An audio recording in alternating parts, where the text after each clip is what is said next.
Hello दोस्तों, नमस्कार।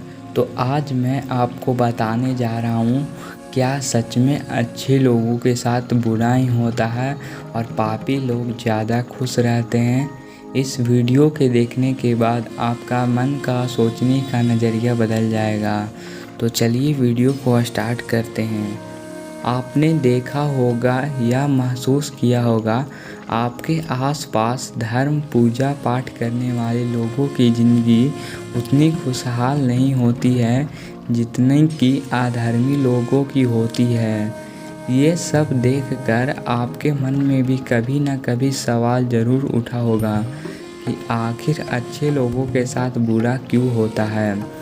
इसका उत्तर श्रीमद् भगवत गीता में भगवान श्री कृष्ण ने अपने बुक में दिया है। बता दें कि श्रीमद् भगवत गीता एक ऐसा ग्रंथ है जिसमें मनुष्य के मन में उठने वाले हर प्रश्न का हल विस्तार से बताया गया है। श्रीमद् भगवत गीता में वर्णित कथा के अनुसार अर्जुन के मन में जब भी कोई दुविधा उत्पन्न होती थी तो वे उसके समाधान के लिए श्री कृष्ण के पास पहुंच जाते थे। ऐसे ही एक दिन अर्जुन भगवान श्री कृष्ण के पास आए और उनसे बोले, हे वासुदेव, मुझे दुविधा ने घेर रखा है और इसका समाधान आप ही बता सकते हैं। तब श्री कृष्ण ने अर्जुन से कहा कि हे धनंजय, अपने मन की दुविधा विस्तार से बताओ, तब मैं तुम्हें उसका हल बताऊंगा। तो अर्जुन बोले, हे नारायण, मुझे ये बताइए कि अच्छे लोगों के साथ बुरा क्यों होता है। और अर्जुन की बात सुनकर श्री कृष्ण बोले, हे पथ, मनुष्य जैसा देखता है या महसूस करता है वैसा होता नहीं है, बल्कि अज्ञानता में वह सच्चाई को नहीं समझ पाता। श्री कृष्ण की बातें सुनकर अर्जुन हैरान हो गए और बोले, हे नारायण, आप क्या कहना चाहते हैं, मेरी समझ में नहीं आ रहा। तो श्री कृष्ण बोले, मैं तुम्हें एक कथा सुनाता हूँ जिससे जानने के बाद तुम समझ जाओगी कि हर इंसान को कर्म के अनुसार ही फल मिलता है।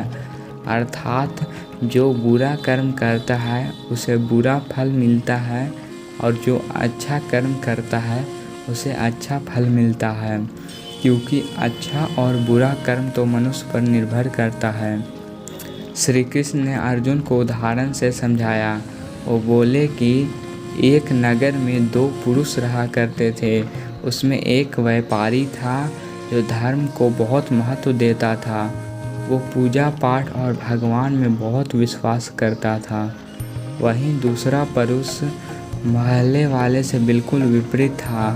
वह मंदिर तो जाता था, लेकिन पूजा पाठ के उद्देश्य से नहीं, बल्कि मंदिर के बाहर जूते चप्पल चुराने के लिए। इसी तरह समय बीतता गया। उस नगर में जोर की बारिश हो रही थी। उस दिन मंदिर में पंडित के अलावा कोई नहीं था। ये बात जब दूसरे पुरुष को पता चली तो उसके मन में ख्याल आया, ये सही मौका है मंदिर के धन को चुराने का। वो चोर मंदिर पहुंच गया और मंदिर में रखा सारा धन चुरा लिया। उसी समय धर्म कर्म में विश्वास रखने वाला व्यापारी भी मंदिर पहुंचा और भगवान के दर्शन किए। लेकिन मंदिर का पुजारी उस भले व्यक्ति को चोर समझ बैठा और शोर मचाने लगा। इतने में मंदिर में भीड़ जुट गई और लोग उस व्यापारी को चोर समझ बैठे। व्यापारी बचता हुआ उस मंदिर से तो निकल गया, लेकिन दुर्भाग्य ने उसका साथ नहीं छोड़ा। बाहर निकलते ही वो एक गाड़ी से टकरा गया और घायल हो गया। वह किसी तरह अपने घर जा रहा था। तभी रास्ते में उसकी मुलाकात उस व्यक्ति से हुई जिसने मंदिर का धन चुराया था। व्यापारी को देख वह व्यक्ति क्रोधित हो गया और घर पहुंचते ही भगवान की सारी तस्वीर निकाल कर फेंक दी। वहीं भगवान से नाराज होते हुए अपने जीवन व्यतीत करने लगा। कुछ समय बाद दोनों ही व्यक्तियों की मृत्यु हो गई और दोनों यमराज की सभा में पहुँचे। उस व्यक्ति ने अपने बगल में खड़ा देख यमराज से पूछ लिया कि मैं सिर्फ अच्छे कर्म करता था लेकिन इसके बावजूद पूरा जीवन मुझे अपमान ही मिला। इस पर यमराज ने व्यापारी को बताया कि पुत्र, तुम गलत सोच रहे हो। जिस दिन तुम्हें गाड़ी से टक्कर लगी थी उसी दिन तुम्हारे जीवन का आखिरी दिन था, लेकिन तुम्हारे अच्छे कर्म की वजह से ही तुम्हारा एक्सीडेंट एक छोटे चोट में परिवर्तित हो गई। और इस व्यक्ति के बारे में जानने चाहते हो तो बता दें कि इसकी किस्मत में राजयोग था। श्री कृष्ण को यह कथा सुनने के बाद पूछते हैं कि पार्थ, तुम्हारे प्रश्नों का उत्तर मिल गया। तो ऐसा सोचना कि भगवान किसी के अच्छे कर्म को नज़रअंदाज कर रहे हैं तो ये बिल्कुल गलत है। भगवान हमें किसी न रूप में दे रहे हैं या समझ में नहीं आता, लेकिन अगर आप अच्छे कर्म करते हैं तो भगवान का आशीर्वाद सदैव आप पर बना रहता है। इस कहानी से यह मालूम पड़ता है कि हमें कभी भी अपने कर्मों को बदलना नहीं चाहिए, क्योंकि आपके कर्मों का फल एक न एक दिन भगवान ज़रूर देते हैं। तो देखा दोस्तों आपने कि इस कहानी से में क्या बताया गया है। इस कहानी से जानने के बाद आपका सोचने का नज़रिया बिल्कुल ही बदल गया होगा।